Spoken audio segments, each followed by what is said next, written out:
ke Munirat Abdulsalam dan ma kirena mutane wa hakki fito kina mana wani ihu kina mana wani kuka. Kin manta wace ce ke? Dan rashin mutuntun da kike fitowa kina yi a YouTube ki faɗi magana sarranki ba wani malami ko wani babba da ya fito taɓa miki magana a social media saboda can wasu ire-iren ku sun ɗau hoton ki sun sa a social media Facebook, Instagram da waye da sauransu shi zaki fito kina mana wani ihu. Ni wallahi kin ma ban kunya, kin manta ke kike koro da mutane yanda za a yi amfani da mata, kike koya kuma da za su yi amfani da matansu, sannan kike koya mata da za su yi amfani da matansu, amma sai gashi abun kunya akan an yi post din hoton ki a Instagram. Okay, kin yadda cewa iskanci ƙarya ne? Ashe ma baki da iskanci ba, kin manta cewa iskanci ne aikin ki, shi kike yadawa a social media kullun aikin ki ke mutane post din abin da bai dace ba, kuma haka ake kalla. Kina da mabiyanki sama da mutum miliyan nawa a duniya, shine kuma dan an yi postin wai hoton ki a Instagram da Facebook da waye da sauransu har kika zo kina wani mana kuka. Ashe ma baki shirya wa iskanci ba. Ai idan ka shirya wa iskanci ne a tunanin da abin da kai billahi lazi baka taba inda ka sani ba Allah. Amma wai kin zo kina wani ihu kina wani kuka, ni wallahi kin ban kunya. Kar ki manta ba ke fa malaman mata ce da maza. Wani irin dressing ne baki yi a bidiyon ki? Haba dan Allah dan Annabi. Sannan wasu irin kalamai ne na alfasha ko na rashin mutunci ba sa fitowa daga bakin ki? Tambaya a gare ki. Amma saboda an sa hoton ki a social media an yi posting ba mu san su waye suka yi ba, da an bi mutane sun addaba mutane a YouTube da duniya ko ina kai Munirat Abdulsalam. Haba ya kamata kuma masu yaɗa wani abun ku ban mu haka, ku ban mu huta, ba iskanci ne a gaban mu ba. Kawai dan an yi wasu hoto na iskanci ku zo ku damu mutane da wani posting waye wannan ya ce wannan ya ce wannan da sauransa.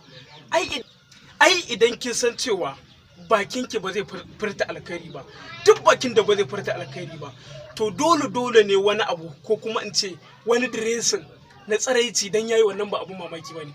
Amma duk zuciyar da take tsarkakekkiya to dole ne jikinta ma tsarkakekke ne. Kin manta abin da manzon Allah sallallahu alaihi wasallam ya faɗa ne? Faliya ulkai da auliyan sim, ku faɗa alkhairi ko kuma ku yi shiru.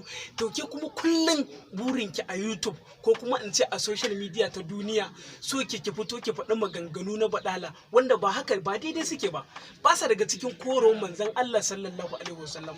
Ba kya gane cewa ke kullun Allah yake laifi, wannan tsakaninki ne da Allah mun baki. Yawa duk abin da mutum zai a duniya tsakaninsa ne da Allah, don mu kanmu kowa na nasa laifin. Amma abin da nake son ki gane shine wannan hotunan da aka yi a level ɗinki da kike kai da kuma abubuwan da kike koyarwa da irin dress ɗin da kike idan zaki bidiyo kike nuna wa mutane a duniya kan cewa ke malaman maza ce da mata, wanda a hakan kike samun mabiya ɗaruruwan mutane a duniya. Ke kin sani ko in ce miliyoyin mutane a duniya. Ba mu tsangwame ki akan wannan ba, amma bai kamata ki zo kina korafi ko kuma kina kuka akan dan wani kankanin posting din hotunan ki da aka yi. An tambaye ki dan Allah dan Annabi, kina nufin hotunan da aka dauko ake yawo da su a social media kina nufin biki su ba? Haba dan Allah. Ai idan bera da sata to da doma da wani, dole wannan hotunan da mutane suke yawo da su a social media dole ke kika yi, tunda ke ce dai ba wata ce mai kamar ki ba. Ni babban abin da ya ban mamaki ma da ke da naga kina ta kuka kin tashi hankalinki, kina ta kwarwatu, kina ta abubuwa ga sanan daban-daban, na da takin saduda ne kin koma ga Allah. Sai gashi recent abin da yake faruwa, gashi kin sa dan gajeren wando boxers, kin sa waka ha musu breaker, kina ta tikar rawki, alamun ke ko a gefen slippers ɗinki ma. A wanda lito kuma zaki zo kina mana ihu. Ai mu a tunanin mu da kika zo kina ihu wallahi tallahi mun da take shiri ne. A'a ai bai kamata ki fito kina wani ihu kuma a ƙarshe mu zo mu samu kuma hakkin ƙara yin wani bidiyo ko ke da gayya ma kenan, ke ba ma roki da gayya ma kika yi, kawai wasa kika yi da hankalin mutane. To idan kina buƙatar ki shiru, mu ne muke addu'a Allah ya shirye ki. Idan kun mutum bai hiri ba jiki magayi, kuma duniya za ta gaya wa mutum kunnen ka ba na kashi ba ko na dutse ne, billahi lazi duniya ya ta gyara mutum kwalasa kuma ya ta gaya ma gaskiya kowa ya kai.